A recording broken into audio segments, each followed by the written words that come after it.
Christmas and welcome to the Christmas special. What makes it a Christmas special, I hear you say? Is that what you said? So what makes it the Christmas special is we have a flashing pump clip, Christmas related. We've got a Christmas hat. We have the Christmas jumper. And we have this year's Christmas beer, Cherry Stout.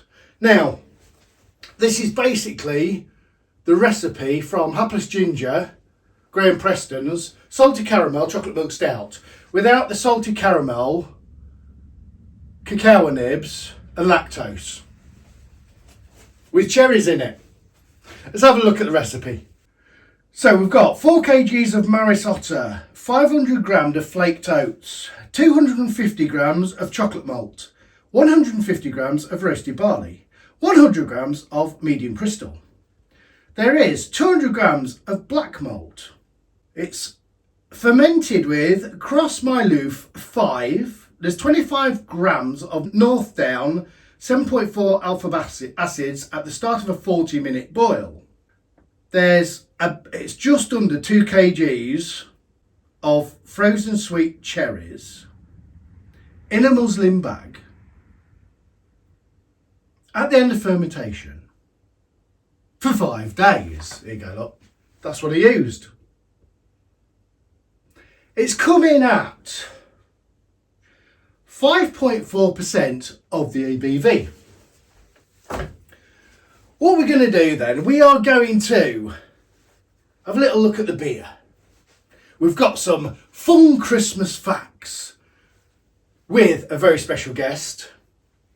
And we might have a visit from the big man himself right at the end. So Merry Christmas, everybody. I hope you're in the festive spirit. I absolutely certainly am. So, the Cherry Stout. Last year we did a chocolate orange stout with my normal recipe for a stout, which is quite roasty and toasty, because I used natural extract, so I thought that might be quite strong, and it was good. I enjoyed it, really nice, but it was quite strong. Now, using frozen cherries, I did think to myself, we need something a little bit more subtle and not quite in your face. Now, I do quite roasty toasty stouts because, as you know, if you've been watching the channel a while, I've overbought dark malts a while ago, so I'm using them up. So I've got used to a really stouty, chocolatey, astringent, roasty stout, and I let it condition in the keg a bit, then drink it. I've sort of got used to that. Now this stout recipe is a bit more subtle. So if you put in some flavours with it, it gives them a chance, and I did think cherries might be left in the background a bit. Now, when I did the chocolate orange, you're supposed to have like some pints of beer and then put a drop in one, 2 in the other, 3, 4, 5, until you get the right. I just dumped half a pot in. We was about right, maybe a little bit too strong for some people, but I enjoyed it, and hey, I drank most of it. So, let's have a look at this one. We'll have a quick look, and then we'll have some fun facts.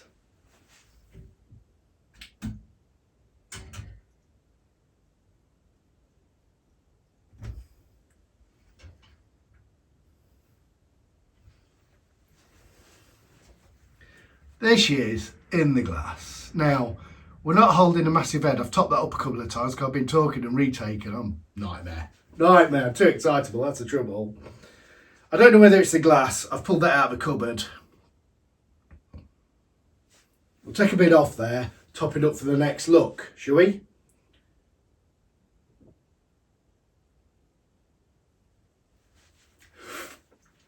It's a dark colour with light carbonation. You're going to see carbonation. There is a red hue to, look at that, you can see it there, just there, look. Nice red hue to that. Yeah? If I put a torch under there, which I haven't got in my hand, you'd see that. But it is dark with a red hue. Even the cap The head and the cap has got a little red tinge to it, and a little Christmassy red tinge, eh? Let's put this down. Let me welcome our special guest tonight. Let's have a look at some Fun facts with Christmas! Rickshaw. Yeah. In Japan, KFC is a traditional Christmas meal. Oh, I love KFC. He does. Love it. I don't think it's something Christmassy. Bargain bucket for Christmas lunch. In Austria, they don't have turkey either for Christmas lunch. They have fried carp. They also have that in Poland, Slovakia, and the Czech Republic. The city of Riga in Latvia holds claim as home to the first decorated Christmas tree in 1510. Ooh. Find the pickle. A pickle-shaped ornament hidden on a Christmas tree. Who finds it gets an extra present. Common in America, apparently. Thought to have started in Germany, but nobody is actually sure about the origins. But if it came from somewhere, then how are they supposed to not know? Don't know. People in Iceland often exchange books on Christmas Eve and spend rest of the evening reading and eating chocolate. Chocolate, I love chocolate. Yum. We like a bit of chocolate. Tom Smith invented Christmas crackers around 1846, inspired by the French habit of wrapping sugared almonds in twists of paper as food gifts. Sweden have a Yule goat made of straw who is believed to guard the Christmas tree. I don't know what they're going to nick off the Christmas tree, I've got to be honest, but hey-ho. Why a goat? Don't know. In Australia, families celebrate with a Barbie on the beach, and Santa arrives either surfing on the sea or in a boat. Germany, Poland and Ukraine use spiders' webs to decorate the Christmas tree. This is considered as lucky. They also decorate their Christmas trees with spider ornaments. Don't like spiders. He wouldn't go near the Christmas tree. That's it. Fun Christmas facts. With brewed Rickshaw. Yeah. What did you think? Eh? Interesting stuff. Brilliant. So I've just topped her up a little bit. Give the head a go. It's nice and creamy. I've got me Intertap stout pour on it. So are we all ready for Christmas? Are we ready? Are we in the festive season? I'm very festive this year. I've got a nice little break. I'm very excited. So, as we said, it's a nice dark colour with a red hue. You can really see that red hue there, can't you? Now, I didn't know whether this was going to work. I've got to be honest. I left them in the... I think I left it at I think I fermented at 19 degrees. And then I probably dropped it down to 4. I didn't know what to do. Do I put the cherries in?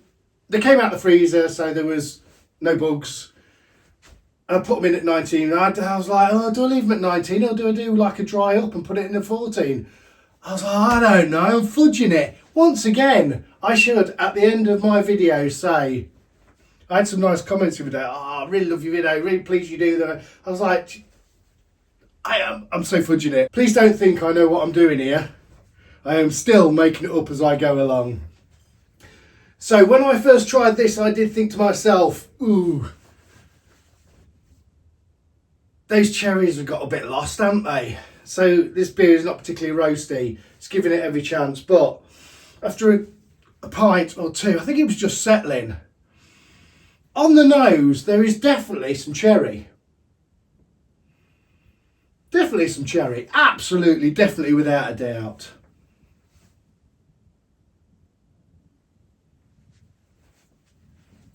Don't know if you're ever going to see the carbonation in there, but there is light carbonation. Very nice. It's not got as thick mouthfeel, I don't think, as my stouts usually have. It's good, it's all right. And there is definitely more cherry coming through now. It's a subtle cherry beer. It's not a smack you in the face. I've put some extract stuff in here. It doesn't taste chemically. It's natural, subtle, cherry stout in the background, that is.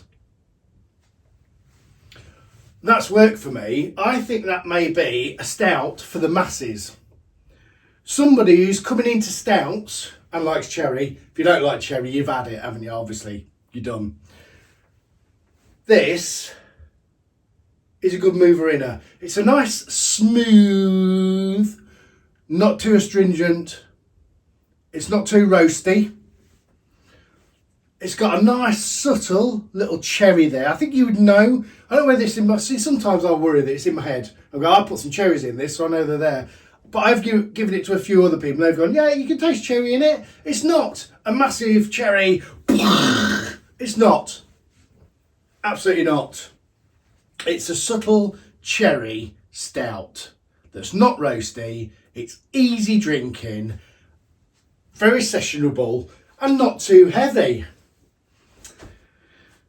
So I would say that that was a decent success. I've got to be honest. I'm quite happy with that.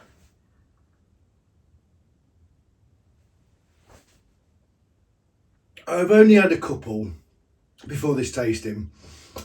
You can definitely taste the cherry.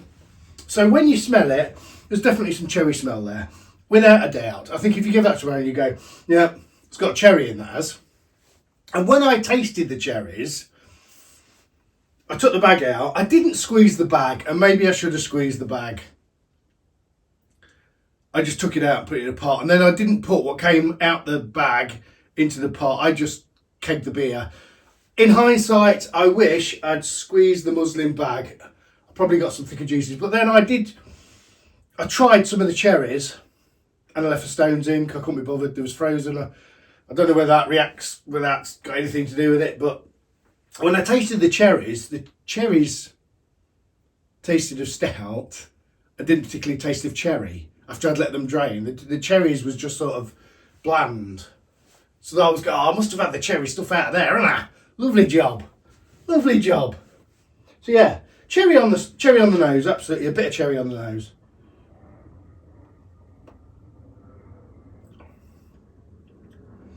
And then on that back end, it's not too chocolatey, it's not too roasty.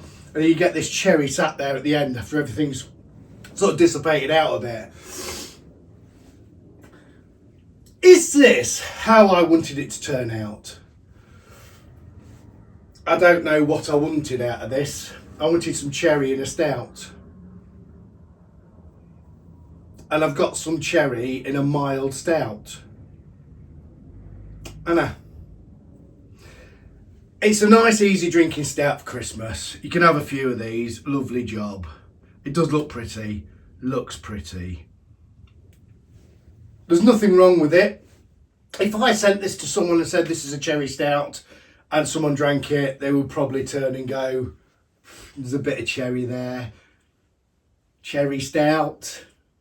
Technically it is, but it's not a smack in your face cherry taste, is it? But in hindsight, is that what I wanted? Did this happen for a reason? If I'd have got a load of cherry in this, would I go, oh, that's a bit sweet and cherry in it? I'm sure about that's going to take some getting through, that is. So let's look on the bright side. This is going to go down lovely.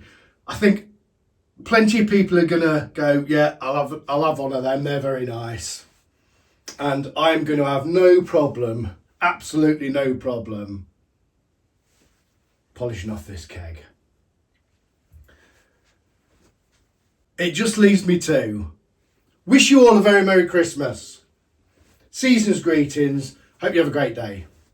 Anybody working over Christmas, I'd like to say thank you very, very much. I appreciate that. I do it sometimes.